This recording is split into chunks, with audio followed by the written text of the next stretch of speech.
forever on fire. ಪ್ರಧಾನಿ ನರೇಂದ್ರ ಮೋದಿ ಅವರ Russia ಪ್ರವಾಸಕ್ಕೆ ಸುಬ್ರಮಣಿಯನ್ ಸ್ವಾಮಿ ಅವರು ಲೇವಡಿ ಮಾಡಿದ್ದಾರೆ. ಮೋದಿ ರಷ್ಯಾಗೆ ಹೋಗ್ತಾ ಇರೋದು ಸ್ನೇಹ ಇದೆಯಾ ಇದರ ಹಿಂದೆ ಅಥವಾ ಗುಲಾಮ್ಗಿರಿ ಇದೆಯಾ? ಸುಬ್ರಮಣಿಯನ್ ಸ್ವಾಮಿ ಅವರ ಪ್ರಶ್ನೆ. ರಷ್ಯಾ ಭೇಟಿ ಇದೆಯಲ್ಲ ನರೇಂದ್ರ ಮೋದಿ ಅವರದ್ದು, ಸ್ನೇಹ ಅಲ್ಲ ಇದು, ಗುಲಾಮ್ಗಿರಿ ಇದು.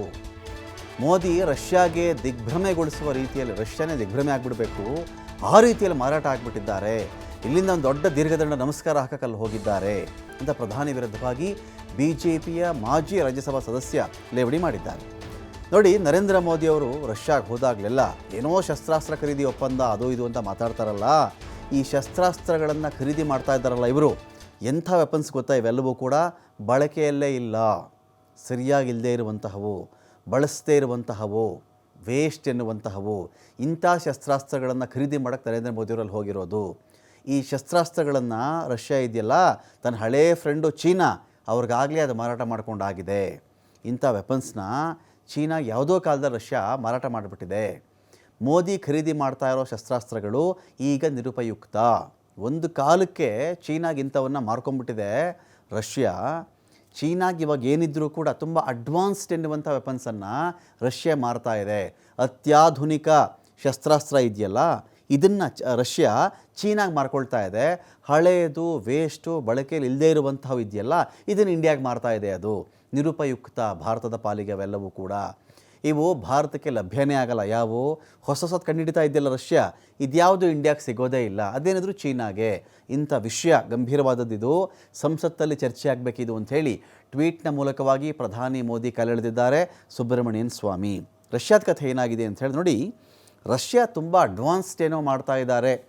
ಸಿಕ್ಕಾಪಟ್ಟೆ ವೆಪನ್ಸ್ ಎಲ್ಲ ಅವ್ರ ಬಳಿಯಲ್ಲಿದೆ, ಅತ್ಯಾಧುನಿಕ ಎನ್ನುವಂತಹವು ಇದೆ ಅನ್ನೋದು ನಿಜ. ಆದರೆ ಈ ಹಿಂದೆ ಕೂಡ ಅಂತಾರಾಷ್ಟ್ರೀಯ ಮಟ್ಟದಲ್ಲಿ ರಷ್ಯಾದ ಶಸ್ತ್ರಾಸ್ತ್ರಗಳಿಗೆ ಸಂಬಂಧಪಟ್ಟಂತೆ ಒಂದು ಟೀಕೆ ಶುರುವಾಯಿತು. ಏನಕ್ಕೆ ಅಂತ ಹೇಳಿದ್ರೆ, ರಷ್ಯಾ ಯುಕ್ರೇನ್ ಮೇಲೆ ಯುದ್ಧಕ್ಕೆ ಹೋಗ್ತಾರೆ.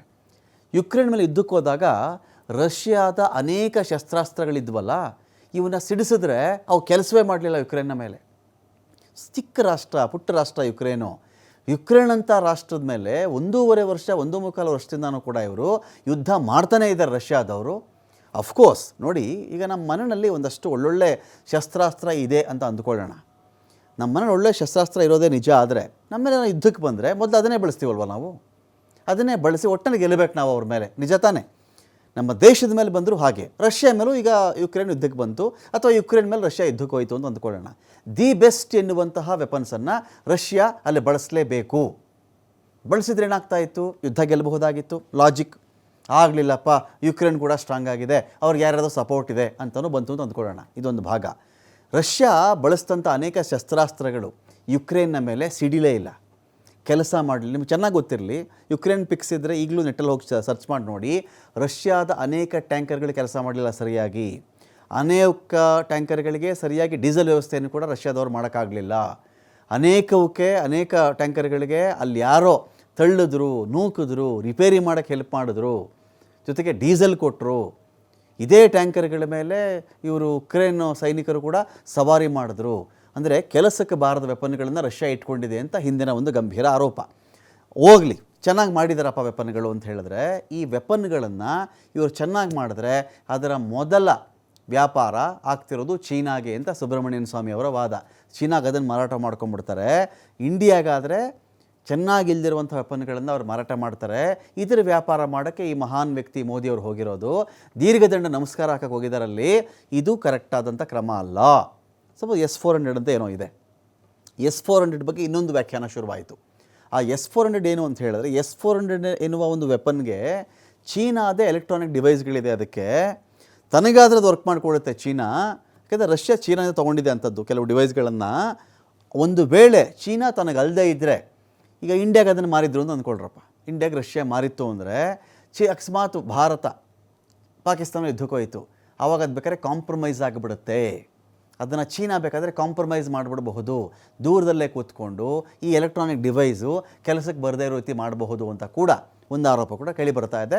ತುಂಬ ಗಂಭೀರವಾಗಿರ್ತಕ್ಕಂಥ ಆರೋಪವನ್ನು ಇಲ್ಲಿ ಸುಬ್ರಮಣಿಯನ್ ಸ್ವಾಮಿ ಅವರು ಮಾಡಿದ್ದಾರೆ. ಡೀಟೇಲ್ಸ್ ಕೊಡೋಕ್ಕೆ ಇದೀಗ ಪ್ರಭು ಇದ್ದಾರೆ. ಪ್ರಭು, ಏನಿದೆ ಆರೋಪ ಅಂತ? ರಮಾಕಾಂತ್, ನಿಜಕ್ಕೂ ಈಗ ಬಿಜೆಪಿಯ ಹಿರಿಯ ನಾಯಕ ಸುಬ್ರಹ್ಮಣ್ಯಂ ಸ್ವಾಮಿ ಅವರು ಮಾಡಿರುವಂತಹ ಆರೋಪ ನಿಜ ಅಂತ ಅನ್ನಿಸ್ತಾ ಇದೆ. ಯಾಕಂದ್ರೆ ಕೆಲವೊಂದಿಷ್ಟು ವರದಿಗಳನ್ನು ನಾನು ಕೂಡ ಸದ್ಯಕ್ಕೆ ಗಮನಿಸಿದೆ. ಭಾರತ ಶಸ್ತ್ರಾಸ್ತ್ರ ಆಮದು ಮಾಡಿಕೊಳ್ಳುವಂಥ ನಿಟ್ಟಿನಲ್ಲಿ ರಷ್ಯಾದಿಂದ ಎಷ್ಟರ ಪ್ರಮಾಣಕ್ಕೆ ಮತ್ತು ಯಾವ ಗುಣಮಟ್ಟದ ಶಸ್ತ್ರಾಸ್ತ್ರಗಳು ಪೂರೈಕೆ ಆಗ್ತಿದೆ ಅನ್ನೋದನ್ನು ಕೂಡ ಇಲ್ಲಿ ಫ್ಯಾಕ್ಟ್ ಚೆಕ್ ಮಾಡುವಂಥ ಒಂದು ಪ್ರಯತ್ನ ಕೂಡ ಆಯಿತು. ಯಾಕಂತ ಹೇಳಿದ್ರೆ 2012 ಮತ್ತು 2017 ನಡುವೆ 69% ಭಾರತಕ್ಕೆ ರಷ್ಯಾದಿಂದ ಶಸ್ತ್ರಾಸ್ತ್ರಗಳು ಆಮದು ಆಗ್ತಾ ಇತ್ತು. ಅದೇ 2017 2021 ಅಂದ್ರೆ ಮೋದಿಯವರ ಆಡಳಿತಾವಧಿಯಲ್ಲಿ ಅದು ಇಳಿಕೆ ಆಗಿದೆ ಅನ್ನೋದು ಬಹಳ ಸ್ಪಷ್ಟವಾಗಿ ಗೊತ್ತಾಗ್ತದೆ. ಅಂದ್ರೆ 46% ಇಳಿಕೆ ಆಗಿದೆ. ಸುಬ್ರಹ್ಮಣ್ಯಂ ಸ್ವಾಮಿ ಅವರು ನಿರಂತರವಾಗಿ ಸ್ವಪಕ್ಷ ಅದರ ಜೊತೆಗೆ ನರೇಂದ್ರ ಮೋದಿ ಅವರ ವಿರುದ್ಧ ನಿರಂತರವಾಗಿ ಕಟು ಪದಗಳಿಂದ ಟೀಕೆಯನ್ನ ಮಾಡ್ತಾ ಬರ್ತಾ ಇದ್ದು, ಅದರಲ್ಲಿ ವಾಸ್ತವಾಂಶ ಕೂಡ ಇರ್ತಾ ಇತ್ತು. ಬಟ್ ಈಗ ರಷ್ಯಾದೊಂದಿಗಿನ ಭಾರತದ ಸಂಬಂಧ ಯಾಕೆ ಈ ರೀತಿಯಾಗಿ ಇದೇ ಸಂದರ್ಭದಲ್ಲಿ, ಯಾಕಂತ ಹೇಳಿದ್ರೆ ಅಲ್ಲಿ ಉಕ್ರೇನ್ ಮತ್ತು ರಷ್ಯಾ ನಡುವೆ ಯುದ್ಧ ನಡೀತಾ ಇದೆ. ಕೀವ್ನಲ್ಲಿ ಪ್ರಧಾನಿ ನರೇಂದ್ರ ಮೋದಿ ಅವರು ಹೋದಂತಹ ಸಂದರ್ಭದಲ್ಲಿ ಅದಕ್ಕಿಂತ ಹಿಂದಿನ ದಿನವೇ ಕೀವ್ನಲ್ಲಿ ಮಕ್ಕಳ ಆಸ್ಪತ್ರೆ ಮೇಲೆ ದೊಡ್ಡ ಮಟ್ಟದ ದಾಳಿ ನಡೆದಿದೆ. ಈ ಸಂದರ್ಭದಲ್ಲಿ ಮೋದಿ ಅವರ ಭೇಟಿ ಅವಶ್ಯಕತೆ ಇದೆ. ಅದರಲ್ಲೂ ಕೂಡ ಈ ಶಸ್ತ್ರಾಸ್ತ್ರ ಪೂರೈಕೆಗೆ ಸಂಬಂಧಪಟ್ಟಂತೆ ದ್ವಿಪಕ್ಷೀಯ ಒಪ್ಪಂದ ಆಯಿತು. ಅದರ ಜೊತೆಗೆ ಅಲ್ಲಿರುವಂತಹ ಭಾರತೀಯರನ್ನ ಬಿಡುಗಡೆ ಮಾಡಬೇಕು ಅನ್ನುವಂಥ ಮಾತುಕತೆ ಆಯಿತು ಪುಟಿನ್ನೊಂದಿಗೆ ಅನ್ನುವಂಥದ್ದನ್ನ ರಾಷ್ಟ್ರೀಯ ಮಾಧ್ಯಮಗಳಲ್ಲಿ ಗಮನಿಸ್ತಾ ಇದ್ದೀವಿ. ಆದರೆ ಸುಬ್ರಹ್ಮಣ್ಯಂ ಸ್ವಾಮಿ ಅವರು ಹೇಳಿರುವುದು ಈ ಒಂದು ಶಸ್ತ್ರಾಸ್ತ್ರಗಳೇನಿದಾವೆ ಭಾರತಕ್ಕೆ ಆಮದು ಮಾಡ್ತಿರುವಂತಹ ಶಸ್ತ್ರಾಸ್ತ್ರಗಳು 8 ವರ್ಷದ ಹಿಂದೆನೆ ಚೀನಾಗ ಆಲ್ರೆಡಿ ಮಾರಿಬಿಟ್ಟಿದ್ದಾರೆ. ಹಾಗಾಗಿ ಅವು ಕಳಪೆ ಗುಣಮಟ್ಟದ್ದು. ಹೀಗಾಗಿ ರಷ್ಯಾದ ಪುಟಿನ್ ಅವರೊಂದಿಗೆ ಇರುವಂತಹ ಮೋದಿ ಅವರ ಒಂದು ಎರಡು ಮೂರು ವಿಚಾರ ಇದೆ ಪ್ರಭು, 2-3 ವಿಚಾರ ಇದೆ. 8 ವರ್ಷಗಳ ಹಳೆಯ ಶಸ್ತ್ರಾಸ್ತ್ರ ಅಂತ ಬಂದಾಗ ಸಹಜವಾಗಿ ಅದರ ಮೇಲೆ ಅನುಮಾನಗಳು ಶುರುವಾಗ್ತವೆ, ಯಾವುದೇ ದೇಶ ಮಾಡಿರಲಿ. ಯಾಕಂತ ಹೇಳಿದ್ರೆ ಟೆಕ್ನಾಲಜಿ ಪ್ರತಿದಿನ ಅಪ್ಡೇಟ್ ಆಗ್ತಾ ಇರುತ್ತೆ. ಟೆಕ್ನಾಲಜಿ ಬಂದಿದೆ ಇವತ್ತಿಗೆ, ಬಹಳಷ್ಟು ವೇಗದಲ್ಲಿ ಹೋಗ್ತಾ ಇರ್ತಕ್ಕಂಥ ಕಾಲಘಟ್ಟದಲ್ಲಿ ನಾವು ಇದ್ದೀವಿ. 8 ವರ್ಷದ ಹಳೆದು ಇಟ್ಕೊಂಡು ಏನು ಮಾಡೋಕ್ಕಾಗುತ್ತೆ ಅಂತ ಒಂದು. ಜೊತೆಗೆ ರಷ್ಯಾನೇ ಎಲ್ಲವನ್ನೂ ಡೆವಲಪ್ ಮಾಡಿಸಿದ್ರೆ ಅದು ಬೇರೆ ದೇಶಗಳಿಂದ ಬೇರೆ ಬೇರೆ ತಂತ್ರಜ್ಞಾನಕ್ಕೆ ಸಂಬಂಧಪಟ್ಟಂತೆ ಎರವಲು ಪಡ್ಕೊಂಡಿದ್ರೆ, ಸಪೋಸ್ ಎಲೆಕ್ಟ್ರಾನಿಕ್ ವಿಚಾರದಲ್ಲಿ ಚೀನಾ ನೆರವು ಪಡ್ಕೊಂಡಿದೆ ಅಂತ ಹೇಳ್ತಾರೆ, ಯಾವುದೋ S-400 ಅಂತ ಏನೋ ಒಂದು ವಿಚಾರಕ್ಕೆ. ಸೊ ಅದು ಇಂಪಾರ್ಟೆಂಟ್ ಟೈಮಲ್ಲಿ ಇಂಡಿಯಾ ಕೆಲಸಕ್ಕೆ ಬರದೇ ಇದ್ರೆ ಅಂತ ಏನು ಅಂತ ಒಂದು. ಜೊತೆಗೆ ಇದೇ ಯುಕ್ರೇನ್ ಮೇಲೆ ಇದೇ ಸೋಕಾಲ್ಡ್ ಬಲಡ್ಡೆ ರಷ್ಯಾ 1.5 ವರ್ಷದ ತಿರುಗಾಡ್ತಾ ಇದೆ. 1.5 ವರ್ಷ ಆಗ್ತಾ ಬರ್ತಾ ಇದೆ. ಅವ್ರ ಮೇಲೆ ಪ್ರಯೋಗಿಸಿದಂಥ ಕೆಲವು ಕ್ಷಿಪಣಿಗಳೋ ವೆಪನ್ಗಳೋ ಏನೋ ಸರಿಯಾಗಿ ಕೆಲಸವೇ ಮಾಡಲಿಲ್ಲ ಅಂತ ಹೇಳಿ ತನ್ನ ಉಗ್ರಾಣದಲ್ಲಿದ್ದದನ್ನು ಎಲ್ಲವನ್ನೂ ಕೂಡ ಬಳಸಿದ್ರು ಕೂಡ ಯುಕ್ರೇನ್ ಏನೂ ಮಾಡೋಕ್ಕಾಗಲಿಲ್ಲ. ಇದೇ ರಷ್ಯಾಯಿಂದ ನಾವು ಆಮದು ಮಾಡಿಕೊಂಡ್ರೆ ನಮ್ಮ ಗತಿ ಏನಪ್ಪ ಅಂತ ಸಹಜವಾಗಿ ಒಂದು ರಕ್ಷಣಾತ್ಮಕವಾಗಿ ಒಂದು ಪ್ರಶ್ನೆ ಬರುತ್ತೆ. ಒಂದು ಆಯಿತು, ನರೇಂದ್ರ ಮೋದಿಯವರು ರಷ್ಯಾ ಟೂರ್ ಹೊಡಿತಾನೆ ಇರ್ತಾರೆ, ಪುಟಿನ್ ಭಾಯಿ ಅಂತಾರೆ, ಎಲ್ಲವನ್ನು ಮಾಡ್ಕೊಂಡು ಹೋಗಲಿ. ಪ್ರಶ್ನೆ ಏನು ಅಂತ ಹೇಳಿದ್ರೆ, ನೀವು ತೈಲಕ್ಕೆ ಹೋಗ್ತೀರಾ, ಇಲ್ಲ ಅನಿಲಕ್ಕೆ ಹೋಗ್ತೀರಾ, ಇಲ್ಲ ವೆಪನ್ಗೆ ಹೋಗ್ತೀರಾ. ತೈಲಕ್ಕೆ ಹೋಗಿ ಅಥವಾ ಇನ್ಯಾವುದೋ ಎಣ್ಣೆ ಆಯಿಲು ಉತ್ಪಾದನೆಗಳು ಸೂರ್ಯಕಾಂತಿ ಎಣ್ಣೆ ಏನೇ ವಿಚಾರಕ್ಕೆ ಹೋದಾಗ ನೀವು ನಮ್ಮ ಜನಗಳಿಗೆ ಬಂದಿದ್ದ ಲಾಭ ಏನು ಸ್ವಾಮಿ? ತೈಲದ ಬೆಲೆ ಕಡಿಮೆ ಆಯಿತಾ? ನಮಗೆ ಪೆಟ್ರೋಲ್ ಬೆಲೆ ಕಡಿಮೆ ಮಾಡಿದ್ರಾ? ಡೀಸೆಲ್ ಬೆಲೆ ಕಡಿಮೆ ಮಾಡಿದ್ರಾ? ಗ್ಯಾಸ್ ಬೆಲೆ ಕಡಿಮೆ ಆಯಿತಾ? ಏನೂ ಇಲ್ಲ. ವ್ಯಾಪಾರ ಆಯಿತು, ಬಹಳ ಲಾಭ ಬಂತು ಅಂತಾರಲ್ಲ, ಯಾರಿಗೇನಿದ್ರಿಂದ ಅಂತ ಒಂದು ಪ್ರಶ್ನೆ ಬರುತ್ತೆ. ಜೊತೆಗೆ ಈ ವೆಪನ್ಗಳ ವಿಚಾರದಲ್ಲಿ ಅಂತ ಬಂದರೆ ಗಂಭೀರ ಪ್ರಶ್ನೆ ಇದು. ಈಗ ಒಂದು ಮೊಬೈಲನ್ನೇ ಕೆಲವರು 1 ವರ್ಷ 2 ವರ್ಷ ಆದಮೇಲೆ ಬಳಸಲ್ಲ, ಚೇಂಜ್ ಮಾಡಿಬಿಡ್ತಾರೆ, ಹೊಸ ಮಾಡೆಲ್ ಬಂತು ಅಂಥೇಳಿ. ನಾನು ಹಳೆಯ ಟೆಕ್ನಾಲಜಿ ಇಟ್ಕೋತೀನಿ ಅಂದರೆ ಯಾರು ಕೇಳ್ತಾರೆ? ಅಪ್ಗ್ರೇಡ್ ಇರ್ತಾನೆ ಇಂಪಾರ್ಟೆಂಟು. ಆ ದೃಷ್ಟಿಯಿಂದ ಸುಬ್ರಹ್ಮಣ್ಯಂ ಸ್ವಾಮಿ ಅವರ ಕ್ವಶನ್ ಎಷ್ಟು ಮಹತ್ವ ಇದಕ್ಕೆ ಅಂತ.